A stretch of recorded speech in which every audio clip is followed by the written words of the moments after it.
দহমেৰ পিছত মিয়াই দখল কৰি থকা মাটি ভয়ংকৰ ৰূপত বেদখলমুক্ত কৰা হ'ব।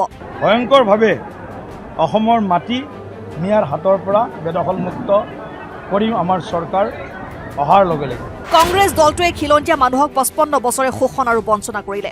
দুলীয়াজানত বিজেপিৰ ৰাজ্যিক সভাপতি দিলীপ শইকীয়াৰ মন্তব্য।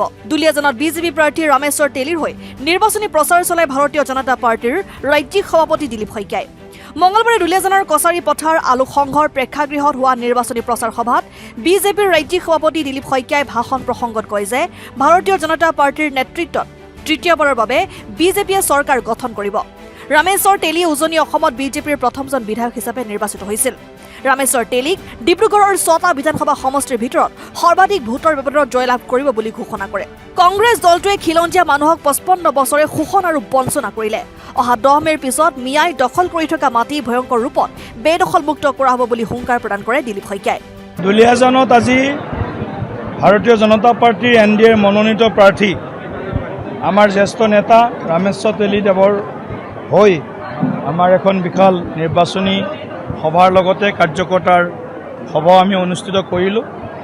কাৰ্যকৰ্তা আৰু ৰাইজৰ মাজত ব্যাপক উৎসাহ আমি দেখিবলৈ পাইছোঁ আৰু ৰামেশ্বৰ তেলী ডাঙৰীয়াই এই নিৰ্বাচনত দুলীয়াজান সমষ্টিবাসী ৰাইজৰ মৰম আশীৰ্বাদেৰে নিশ্চিতভাৱে বিপুল ব্যৱধানত এই সমষ্টিৰ পৰা জয়যুক্ত হ'ব বুলি মই নিজে অনুভৱ কৰিব পাৰিছোঁ।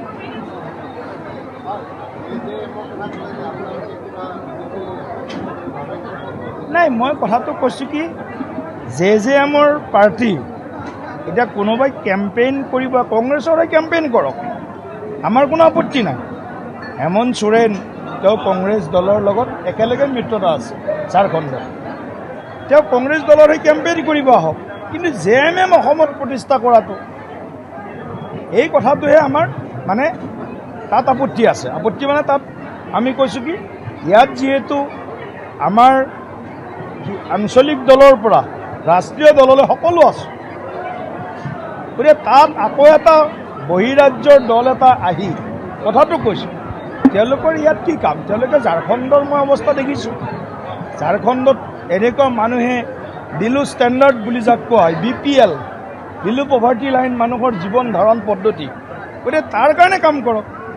ইমান ঝাৰখণ্ড সম্পদৰে ভৰপূৰ, তাৰপিছতো সেই সম্পদৰ ওপৰত তেওঁলোকৰ যি ধৰণৰ লুণ্ঠন হেমন্ত সোৰেণ ডাঙৰীয়াৰ, আপোনালোকে তেওঁৰ বিষয়ে যদি অকণমান চায়, হেমন্ত সোৰেণ বা কংগ্ৰেছ নেতাবিলাকৰ কাৰ ঘৰত কিমান কোটি কোটি টকা ওলাইছিলতো জানেই আপোনালোকে। টিভিত নেশ্যনেল মিডিয়াত তেওঁলোকৰ সাংসদৰ ঘৰৰ পৰ্যন্ত কিমান কোটি কোটি টকা ওলাইছে।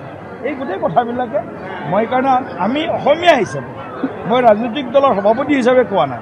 আমাৰ ইয়াত কোনোবাই বিজেপিক বেয়া পায়, কংগ্ৰেছক ভাল পাব, কোনোবাই কংগ্ৰেছক বেয়া পায়, বিজেপিকো বেয়া পায়, অজাপক ভাল পাব, অজাপকো ভাল নাপায় তেতিয়াহ'লে ৰাইজৰ দলক ভাল পাব, ৰাইজৰ দলকো ভাল নাপায় তেনেহ'লে CPI CPM ৰাষ্ট্ৰীয় দল আছে তেওঁলোকক ভাল পাব, কোনোবাই ভাল নাপায় গণশক্তিক ভাল পাব, কোনোবাই ভাল নাপায় ৰাভা হাছং যৌথ মঞ্চক ভাল পাব, কোনোবাই BPFক ভাল পাব, কোনোবাই EPPLক ভাল পাব।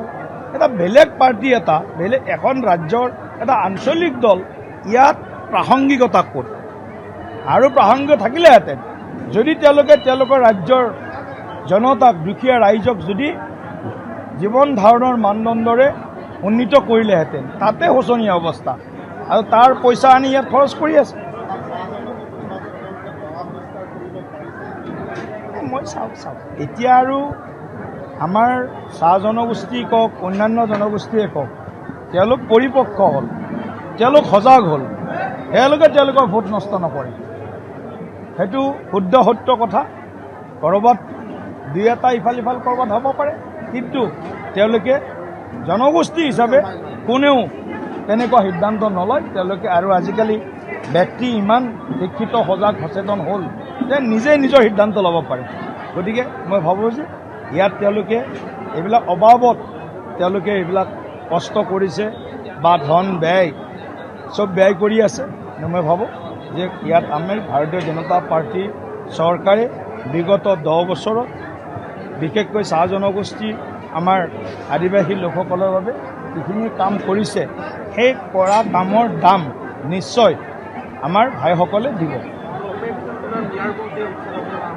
নিশ্চিতভাৱে উচ্ছেদ মানে ভয়ংকৰ উচ্ছেদ আৰম্ভ হ'ব ভয়ংকৰভাৱে অসমৰ মাটি মিয়াৰ হাতৰ পৰা বেদখলমুক্ত কৰিম আমাৰ চৰকাৰ অহাৰ লগে লগে news desk report N24 Assam